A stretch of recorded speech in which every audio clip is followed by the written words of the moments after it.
Walk with me. So I heard a saying the other day. An entire ocean of water cannot sink a ship. Only water that gets inside the ship can sink a ship. And in similar fashion, all the negativity in the world, and there's a lot of it these days, isn't there, cannot have an effect on you unless that negativity gets inside you. I love that. Jumped off the page when I saw it. Like, perfect analogy for the times that we're living in today, because it does feel like there is an ocean, like an entirely worldly ocean of possible negativity around us. But it doesn't matter unless it gets inside us. And that's something we have control over. And I want to talk about not just that quote or that saying or that metaphor, but I want to dig into this concept of an ocean of negativity, how it might be affecting us in ways we know or ways that we don't know every single day. What that can mean if we let it. And most importantly, I always do my best to provide some solutions, some strategies, some shifts, some answers. And today I want to give just some simple things, some simple tools, some simple hacks when sometimes those drips of negativity get inside our own mind and what we can do about it. So before we get into that, I'm going to ask, hey, beautiful day here on the trails, finishing a morning run, sun is out, got a sea of clouds today covering the ocean, and I'm going to ask, who's by my side this morning? Hey, who's to my left? Who's to my right? Don't be shy, say hello below. Give me a hi, hello, high five. Let us know where you're walking from today. Drop a country flag, drop a state. We've been getting a global crew, a global tribe on our walks together, which is awesome. If you're new to the crew, welcome. We walk together live here on this page, usually weekly, usually on Wednesdays around this time. Walk with me Wednesdays. And we dive into just some inspiring topics, collaborate and work together on how we can become better together during these times. You can catch past conversations on the podcast, Alive by Design. How many guys are subscribed? Who's subscribed? Let me know. How many of you are loyal listeners every week? If you are, I appreciate you. Leave some comments on Apple Podcasts so I know. And for those of you new to the crew, my only request is, hey, don't be shy, collaborate, participate, drop some feedback, perspective, share some value. Don't hide behind the screen. If we were walking together, you wouldn't be standing in back quiet, right? You'd be collaborating, sharing. And that's what this is about. You can add value to me and others by participating in the comment thread here on this live or on the podcast platforms in the reviews. Whew. You gotta see what I mean? The sun. For those of you guys that can see, literally sea of clouds.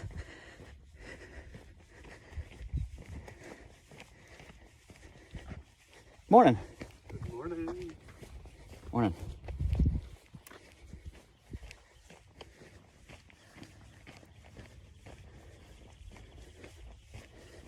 So let's get into it. State the obvious. It does feel like an ocean of negativity these days. Everywhere you turn, everywhere you look, if you want to find it, and even if you want to stay away from it, it's going to be there. So much division, so much polarization. It seems like everyone everywhere is trying to divide sides and sides on situations or topics or issues. Things that should be circumstantial or situational are now becoming personal. You choose a side, all of a sudden it's a personal identity. And even more so, sometimes the stones are now being cast to everybody who's not on your side. It's crazy. And it's all issues, yeah. Mask, no mask, freedom, no freedom, rules, right? No rules. Color, that color, this belief, that belief, what the schools are doing, what the schools aren't doing, this political perspective, that political perspective, this person, that person, this decision, that decision. I feel like, at least in my lifetime, 40 years on this planet, there's more divide, black and white buckets people are putting each other in than ever before. You guys feel that? Or is it just me, right? Oh, I'm gonna sit down, here's the top. So I'm not gonna get into a political rant, nor am I gonna choose a side, and definitely not gonna cast a stone on the other. But my point is we are in a ocean of negativity. We are that ship. And we have to first understand the belief that, hey, there's nothing we can do about the ocean.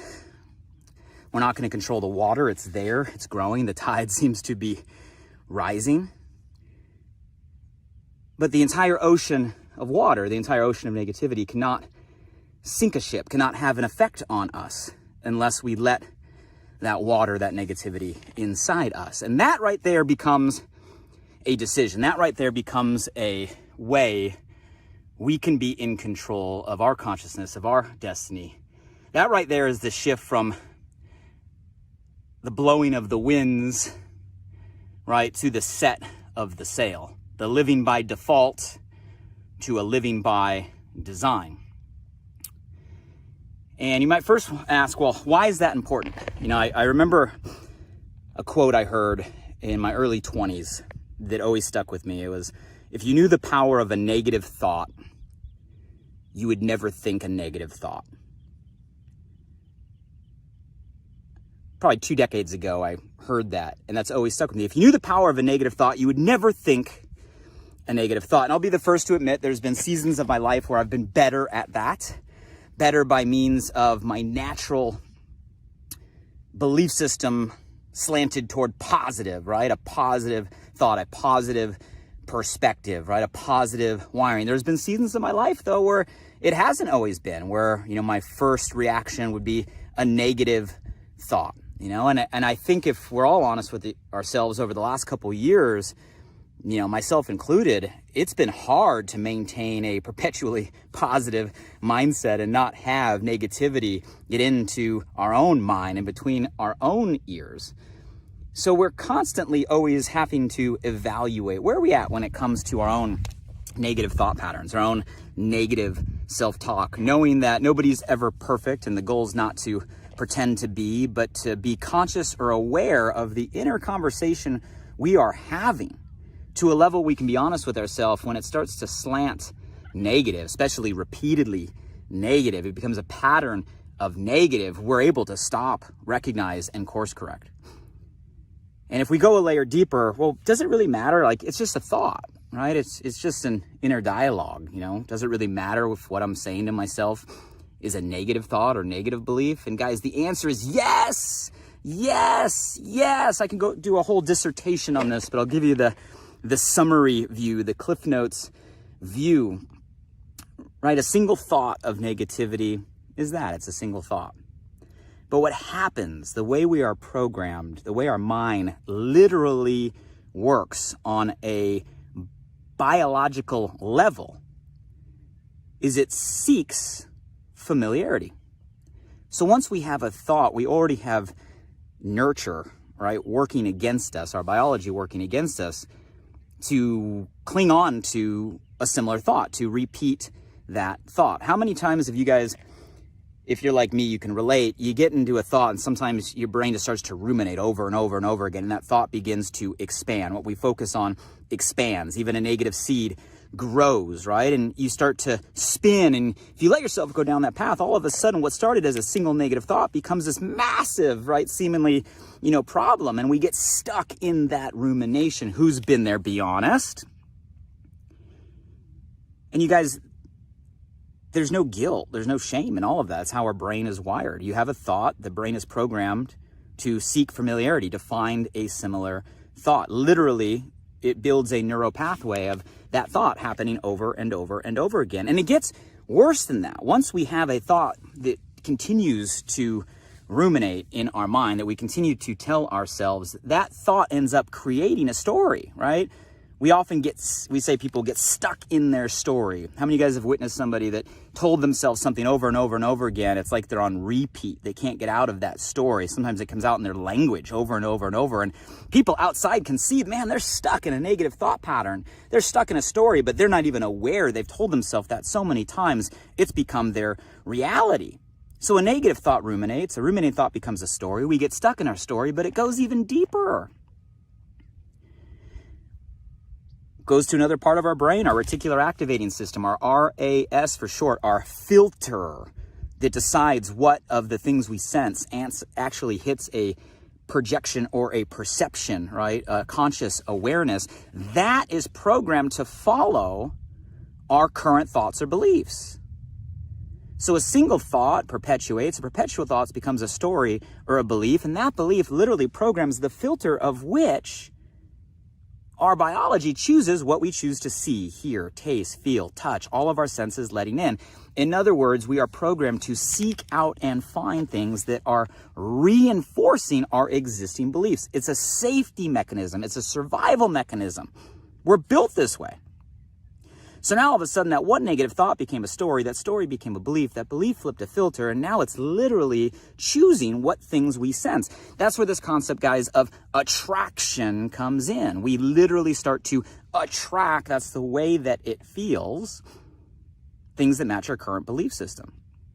And there's a whole other layer we could go into for people that have beliefs on an energetic level, on a frequency level, what that means in terms of the energy and frequency we're putting out and what is coming back. So guys, without going down that whole rabbit hole, I want you to understand that if you knew the power of a negative thought, you would never think a negative thought.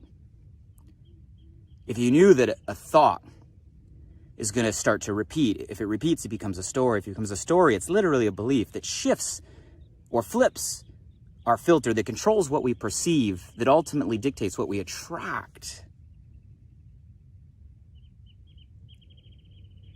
If that were the power of a negative thought, you'd think twice about a negative thought. So I share that with you, and you can see this happen in your own life where you get stuck in your story, or people that are close to you get stuck in a story where if you get stuck there too long, it literally can create a dark cloud over you. It could start to, shift the way that you're living your life every single day. It can have an effect. Some of you guys probably have people close with you that they start with some negative thoughts from their news feed or their news channel, and they watch them over and over again, and you can see their state or their energy change for the day. Like their positivity level goes down, right? Their mood changes. It's not just you thinking that's happening, it's happening. These are the reasons why. So going back to the point, we don't want to let these drops of water in our ship. So what can we do about it? Well, I don't think we can make the entire ocean go away. I think that would be a naive or unrealistic utopian perspective. It'd be nice if it did, but it's not going to happen. The ocean's out there. It'll always be out there. We can't control the ocean being out there, but we do have the ability to control or manage what we at least allow around us. So before I talk about what's in us, we can limit our input of what is around us. We have that control. So guys, if there's things in your life that are CNN, right? Constantly negative news, pun intended, whether it be news channels or feeds, right? Input that constantly puts negative thoughts into your mind that you're ruminating over, why are you subjecting that to yourself? That's like literally drilling a hole in your boat and intentionally letting some of that ocean in. Why? Turn it off, change the channel, block it, delete it, remove it, minimize the time. Yes, get your facts, get the news that you need to feel in the loop, but draw a line and manage your input of things that cross over from a fact to a negative thought. You guys, it's not just media, it's people, right? There's people that fall into that CNN category, constantly negative news. And sometimes you got to minimize or reduce or even block those people from constantly inputting into your mind. So guys, we got to first manage our input, make that decision of what you allow in your vicinity. None of us can claim to be strong enough to be constantly around an ocean of negativity, drilling holes in our boat and trying to plug them all with our fingers, right? You guys, we're not that strong, meaning we can't sit there and surround ourselves with negativity no matter how much into personal growth we are, how much we work on our mindset, how strong we think we are. If it's around us, the chance of it getting in us is going to be higher. So the first thing we can do is limit what's around us. So literally, I would take an inventory of the things that provide negative influence into your mind and constantly start to reduce, right? Maybe some things you can eliminate, maybe some things you can't, but there's certain things you can reduce right now. So there's less of a chance of that water getting in. That would be the starting point. But let's jump to also the practical, because we can do that perfectly, and I suggest you try to. There's still gonna be negative thoughts that get between our ears. You guys, none of us is perfect. It's the way that we're wired today more than ever. So what do we do when we get negative thoughts? Part of this conversation that we're having right now is just to raise a level of awareness. Everything starts with awareness. You can't change, you can't shift without awareness, right? You got to be conscious of what's going on. So this conversation right now is going to elevate an awareness and a consciousness. So hopefully after this conversation, when you have a negative thought, you're going to be more aware. Wow, I just had a negative thought. Matter of fact, here forward, I bet the rest of today, the rest of this week, you're going to be more aware of how many negative thoughts you're actually having than prior to this conversation, because we're starting the awareness process. So it starts with an awareness, so that way we recognize what we need to change. But then the question is, well, Blake, what happens when I'm aware it's happening? It's happening. I'm thinking negative. Couple hacks, right? Couple things that we can do, right? Simple tools. Number one, when you have a negative thought and you recognize you have a negative thought, literally tell yourself to stop it. Stop it. Stop thinking that negative thought. It sounds silly, but just telling yourself to stop, just stop. When I have a negative thought enter my mind, probably my first go-to and one of the most effective strategies is I literally tell myself, just stop. Just stop. I even shake my head like that. Just stop. Sometimes I'll say it out loud. Just stop. Right? You guys, recognizing and telling yourself to just stop. Your brain takes direction. It's an answering machine. If you tell yourself just stop, a lot of times you'll stop that pattern. It sounds simple, but it works. Just tell yourself. You recognize it, just stop. Shake your head, just stop. Right? Another thing you can do, number two, if you find yourself going down a negative thought pattern, change your state. Change your state, your physical state. What I mean by change your physical state, you can literally smile. Right? If you have a negative thought and you just smile, you force yourself to smile, it's very hard to think a negative thought when you are smiling or laughing. It sounds silly, but that change of a physical state works. Get up and move, right? If you need to go for a run, you need to go for a walk, you need to get out and physically moving your body changes states.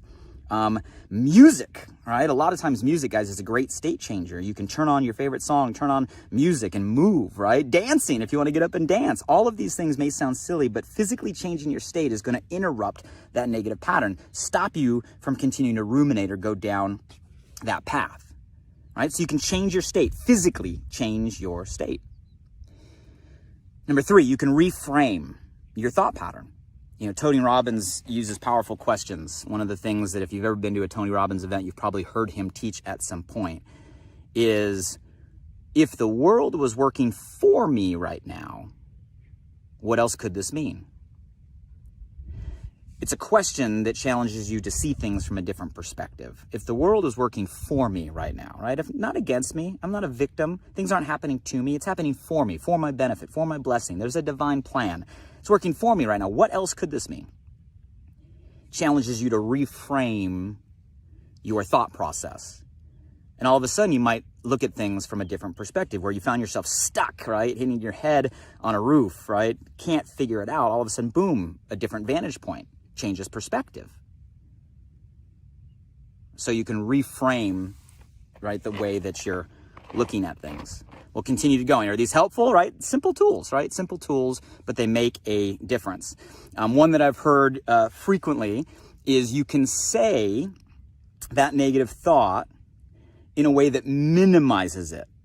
And one of the tools that I've heard taught is you can say that negative thought in like a funny, ridiculous voice, like the most ridiculous voice you can think of, right? Maybe it's a Donald Duck voice, and that negative thought in your head is saying a Donald Duck, right? Or some funny cartoon or something that makes it absurd and makes it ridiculous. I know it sounds funny, but that minimizes that thought. If you say that thought in a ridiculous voice, you're now going to think that thought is ridiculous, and it helps you move off of it. Another tool, right? So that's 4. Number 5 would be to find counter references to that negative thought. So things that prove that thought wrong. So number 5, if you have a negative thought and you want to get off that thought, you can ask yourself, well, why is this thought not accurate, not true, not correct? And find yourself different facts, right? Line up different beliefs of why that is not the case and not true. So a counter reference, right? So that's number 5 that you can do. Sometimes people, number 6, just jump to the opposite. So you can just jump to the opposite thought and say it in a positive. That's where affirmations come from. So if you have a negative thought, you literally jump to the positive frame and you say that in the form of an affirmation. So you literally go to the opposite, right? I'll never be able to buy a house, to I am in the middle of creating my dream home, right? You shift a negative thought into a positive affirmation over and over and over again. You just jump to the positive, right, and say it in the positive. And so I think that's 6. I'll give you one more, number 7. So number 7 would be, what if you were giving counsel or feedback to yourself? Because sometimes it just takes stepping out of our own situation and looking at it from another vantage point. So if somebody else were sitting there saying or thinking the same thing that you're thinking yourself, what advice would you give to help them? Kind of step into that counselor mode of ourselves. Again, it's another way of coming from a different vantage point or different perspective. Sometimes we're great advice givers, right, of other people, but we don't recognize when we're in that own situation. So remove yourself from the situation and give yourself the advice as a third party. So guys, there's 7. I'll stop right there. Those are all tools, right? Some of which I personally use, and I know they're highly effective, more than others. All of which I have heard taught in different ways, so I know they're effective tools. You don't need to know all 7 or use all 7, but maybe you grab 1, 2, 3 that you find effective for you, and you recognize if you have that negative thought, you have a negative thought pattern, boom, you're aware, you recognize, and you use any of those tools to immediately stop that pattern from ruminating, stop it from becoming a story, stop it from going down and shifting your RAS or creating a belief or even a magnetism. Stop all of that, shift to a positive. And you guys, those are ways that as water splashes into our boat, we're able to get that thing off and get our mind dry, so to speak, so we continue to move forward. So guys, I hope those help you. Hey, which one of those resonates most with you? Give me some feedback in the comments or reviews. If you have others that you use effective, I'd love to know. Do share. Don't keep them to yourself. Please share with all of us. Add value. I think this was a super relevant topic now more than ever. I think if all of us are honest and aware, we realize that there's more negativity not only around us but in us today, maybe than ever before. And we need tools to combat it, tools to make the shift.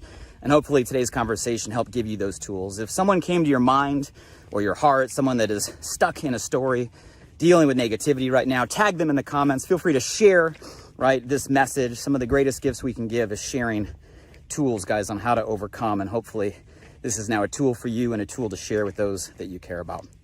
Give me some feedback below, guys. And hey, catch past conversations on the podcast. If you haven't subscribed, go subscribe, leave a review. I appreciate you. And until the next time we walk and talk together, hope all of you guys stay safe, stay healthy, and stay positive with the tools that we had today. Take care, everybody.